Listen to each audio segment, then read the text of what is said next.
Evangelho, quarta-feira da 9ª semana do Tempo Comum. O Senhor esteja convosco, Ele está no meio de nós. Proclamação do Evangelho de Jesus Cristo segundo São Marcos. Glória a vós, Senhor. Naquele tempo, vieram ter com Jesus alguns saduceus, os quais afirmam que não existe ressurreição, e lhe propuseram este caso: Mestre, Moisés deu-nos esta prescrição. Se morrer o irmão de alguém e deixar a esposa sem filhos, o irmão desse homem deve casar-se com a viúva, a fim de garantir a descendência de seu irmão. Ora, havia 7 irmãos. O mais velho casou-se e morreu sem deixar descendência. O segundo casou-se com a viúva e morreu sem deixar descendência. E a mesma coisa aconteceu com o terceiro, e nenhum dos 7 deixou descendência. Por último, morreu também a mulher. Na ressurreição, quando eles ressuscitarem, de quem será ela? Mulher. Porque os 7 se casaram com ela. Jesus respondeu: Acaso vós não estáis enganados por não conhecerdes as Escrituras, nem o poder de Deus? Com efeito, quando os mortos ressuscitarem, os homens e as mulheres não se casarão, pois serão como os anjos do céu.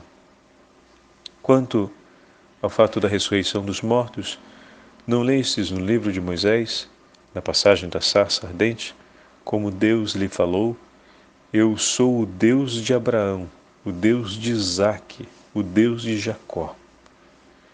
Ora, ele não é Deus dos mortos, mas dos vivos. Vós estáis muito enganados. Palavra da salvação. Glória a vós, Senhor.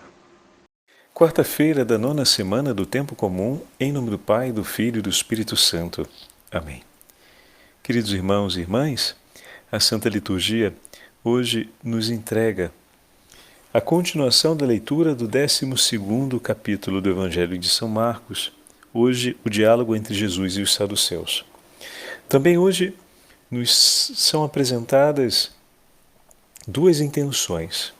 A primeira, nós temos 2 santos na liturgia de hoje que são recordados, terminam como memória facultativa: Santo Antônio Maria de Anelli, fundador da Congregação das Filhas de Maria Santíssima do Horto, e também a beata Ana de São Bartolomeu, que praticamente durante a sua vida acompanhou Santa Teresa d'Ávila como sua secretária na fundação de alguns mosteiros, mas sobretudo nesse caminho inicial da reforma. E após a morte de Santa Teresa de Ávila, a beata Ana de São Bartolomeu tomou sobre si a responsabilidade de levar adiante os empenhos da reforma. Então hoje, com esses 2 santos fundadores, que com esse santo fundador e essa santa tão importante para a vida carmelitana, pedimos a intercessão da Beata Virgem Maria e de São José em favor do nosso Santo Padre, o Papa Francisco, que durante a manhã de hoje precisou ser levado para um atendimento médico no hospital. São muitas as dificuldades e os sofrimentos que marcam a nossa história nesse tempo. São muitas as formas que o Senhor nos chama a poder oferecer por amor as dores dessa vida e, desse modo, nos unirmos a Ele. Veja, no Evangelho de hoje, aproveitando essa intenção que o Senhor nos entrega, ou seja, hoje é um dia de rezarmos particularmente pela saúde do Santo Padre, né? Então ele já está no Gemelli a essa hora, a notícia foi um pouco mais cedo, foi no final da audiência, então o Brasil ainda estava dormindo quando essa notícia chegou e ele está sendo devidamente acompanhado pelos médicos. E vivendo um tempo que poderíamos dizer um tempo de Calvário. Todo momento de sofrimento físico na nossa vida é uma participação ao Calvário de Nosso Senhor. Vejam, hoje no Evangelho, os saduceus trouxeram uma dúvida para Jesus e apresentaram para ele uma perplexidade. A primeira, que vem por segundo na narrativa do Evangelho de hoje, é a ressurreição dos mortos. E a terceira, e a primeira, né? Então, a mais importante é apresentada no final do texto de hoje. a respeito da ressurreição. E a menos importante, que às vezes funciona para a gente como uma grande curiosidade, né, é a respeito da vida após a morte.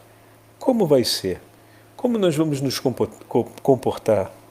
E assim, e assado, e isso, e aquilo.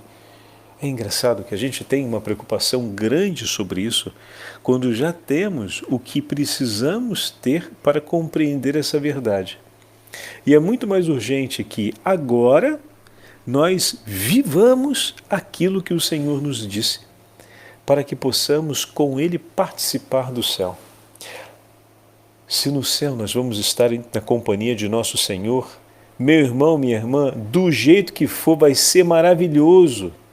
E vai ser o melhor possível, muito além da minha e da sua imaginação. Então tenha isso ser claro contigo como uma consciência, né? Como uma consciência moral diante do fato. Estar lá é estar na companhia do Senhor. Então, por tudo aquilo que eu posso pensar de bom nessa terra, ou por tudo aquilo que a minha curiosidade possa querer explorar como ideia, não se parecerá nem de perto a grandeza e a beleza daquilo que nós vamos encontrar. Ponto. Agora, depois, obviamente, vamos aproveitar aquilo que o Senhor nos fala. Seremos como os anjos. O que significa dizer que não nos daremos mais a casamento uns aos outros. Toda essa realidade associada à nossa sexualidade, que é em função da vida, naquele momento terá cessado. O ciclo do organismo da mulher não chega a um ponto onde termina o período da ovulação e se encerra ali, se completou o ciclo da geração da vida. Assim também, esse ciclo da entrega, o ciclo da comunhão que se dá pela aliança matrimonial, esse ciclo se encerra aqui. A beleza da aliança matrimonial não se resume em celebrar pura e simplesmente o sacramento, mas em vivê-lo. O Senhor nos dá a graça do sacramento a fim de que aqueles dois corações se tornem um só, a fim de que aqueles dois vivam de maneira tão unida e inseparável que um esteja disposto a morrer por amor pelo outro, a entregar sua vida para a vida do outro. E nessa comunhão da entrega vivem o dom da geração da vida. Para que a vida seja gerada na graça do Senhor, o Senhor entregou a bênção do sacramento matrimonial para que o homem e a mulher se entreguem um ao outro. E é dessa entrega mútua de amor abençoada por Deus, é ali que se forma a condição perfeita para a concepção da vida, ou seja, para que um filho de Deus venha ao mundo. Geralmente se usa uma leitura muito baixa, precisa apenas para que um ser humano venha ao mundo de uma fecundação, de um processo de gestação sem interrupção natural, né? Ou seja, que a mulher consiga viver o ciclo gestacional do neném. Não. Essa é uma leitura muito pequena, parcial, frágil a respeito da dignidade da vida. Para que um filho de Deus venha à vida, o Senhor Deus Onipotente coloca tudo em favor desse filho. E o essencial, quando a gente vem à vida, é encontrar as disposições fundamentais para conhecer e viver o amor.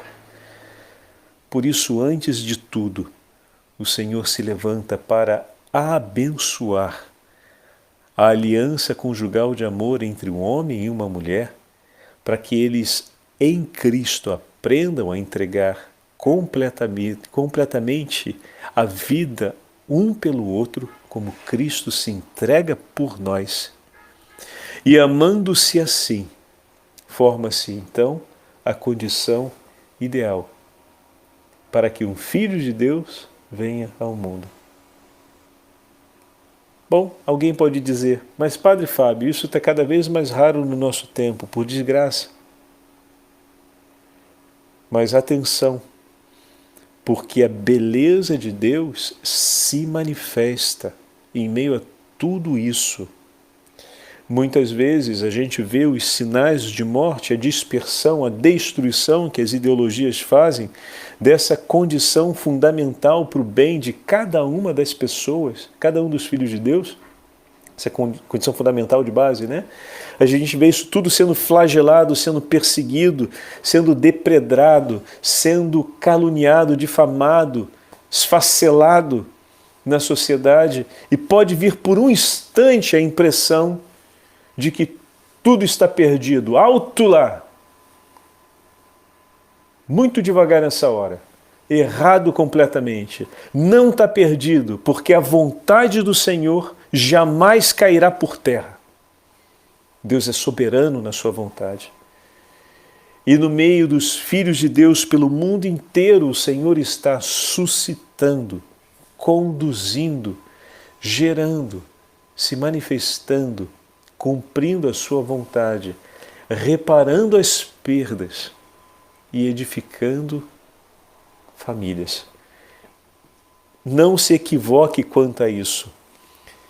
E se por acaso vier uma dúvida de que eu quero ter uma certeza, recorda-te. A imprensa hoje, os meios de comunicação nos dão dados estatísticos, números e tudo mais. Meu amigo, isso sempre existiu. Na época do Império Romano era de uma outra forma.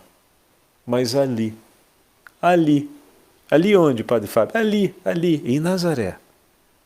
Em Nazaré. Uma virgem rezava a Deus quando foi visitada pelo arcanjo Gabriel. A estatística está rolando, o recenseamento, o mundo sempre teve, a gente assistiu um depois por ocasião do nascimento de Nosso Senhor. O pessoal está preocupado, sabendo como é que as coisas vão, não vão, como é que se desenvolve, como é que não se desenvolve, como é que se organiza, como é que não se organiza a sociedade. Tem as suas ideologias, os seus momentos, ou seja, o mundo está pegando fogo dentro do seu tempo. E o Senhor ali, no completo escondimento aos olhos do mundo, naquela pequenina cidade de Nazaré,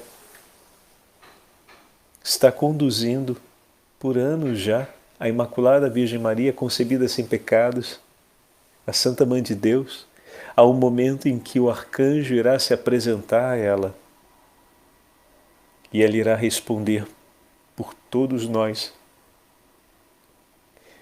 em favor da nossa salvação. Você tem noção disso? Nunca se esqueça disso.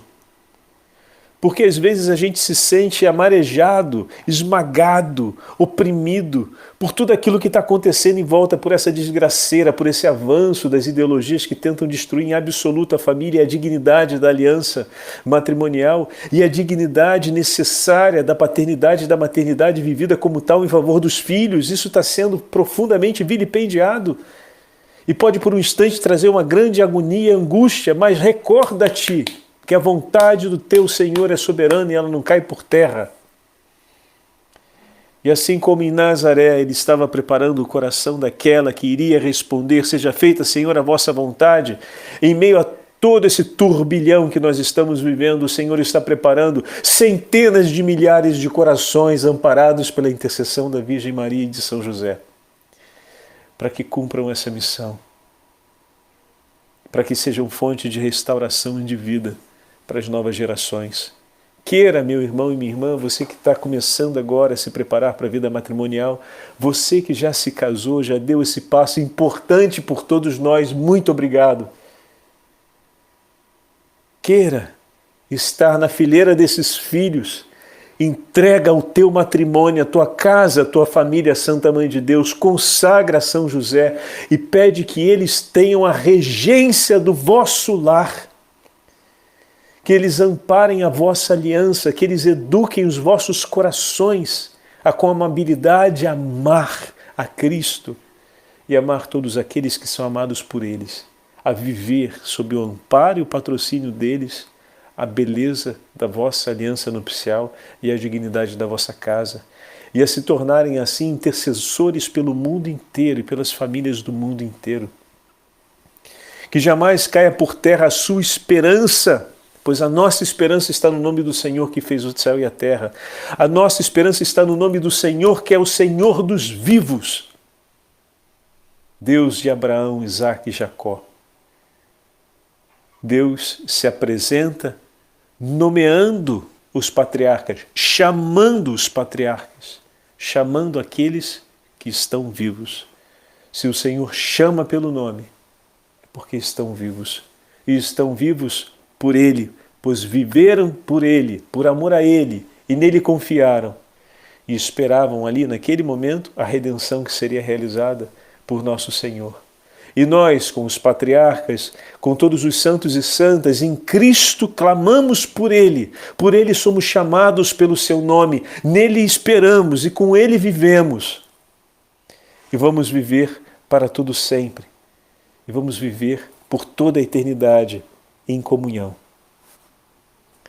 Essa comunhão que começa já agora entre nós. Então hoje aproveita que o Senhor está nos dando essa intenção e pessoalmente aproveita para rezar pela saúde do Santo Padre, pela inteira Igreja, mas reza também com a sua família.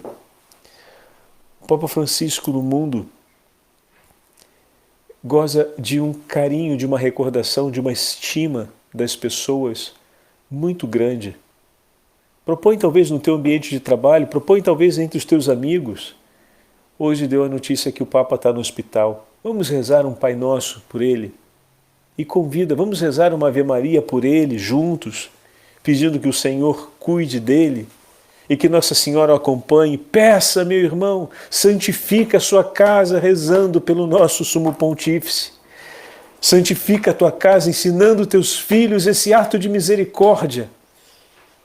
Essa semana tão especial estamos ouvindo o livro de Tobias, onde a cada dia nos ensina um pouco mais como um pai deve ensinar seus filhos a amar e a serem misericordiosos. E é um ato de misericórdia rezar pelos enfermos. E o nosso enfermo de hoje, em especial, é o Santo Padre. Que grande graça a Igreja reserva com bênçãos a intercessão pelo Santo Padre. Então vai, ensina a tua família o caminho da misericórdia, o caminho da compaixão. Vai, ensina a sua família a cumprir um ato de misericórdia. Cumpre junto com ela.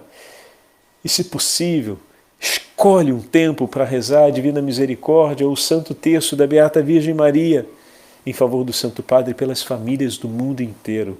Ah, meu irmão, que grande graça o Senhor nos dá pelo Santo Evangelho de hoje, pela intercessão de nossos santos irmãos de hoje, e especialmente pela intenção e as dores do nosso Santo Padre, que no momento do seu sofrimento, até mesmo os seus sofrimentos, são colocados em favor de cada um de nós como uma grande graça. Que a Virgem Maria o proteja, o acompanhe os médicos e acompanhe todas as famílias que em oração e comunhão intercedem por ele e pela santificação do mundo inteiro. O Senhor esteja convosco, Ele está no meio de nós.